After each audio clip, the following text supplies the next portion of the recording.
तुमच्या सुनेला आणि विचारा लगेच.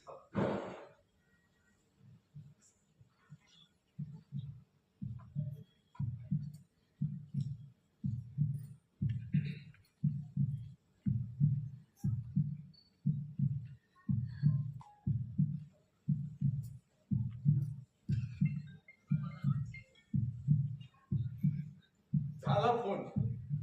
हा, सुनबाई आणि सुनबाई बर का, जरा सुनबाई आणि नातीला हो म्हणलंय. पण पण पण एका अटीवर,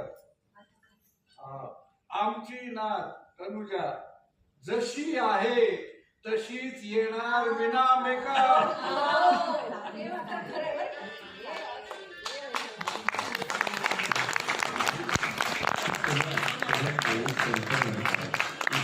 एक छान निर्णय घेतला. या ठिकाणी वधूवरांच्या आगमनापूर्वी आपण मुलीच्या आजी आजोबांच्याकडं गावातील एका गरीब शेतकऱ्याला मुलीच्या लग्नासाठी तर गावातील शाळेसाठी सुद्धा देणगी स्वरूपात रोख रक्कम सुपूर्द करत आहोत. त्याचा स्वीकार आजोबांनी करावा अशी पाटील परिवाराकडून विनंती.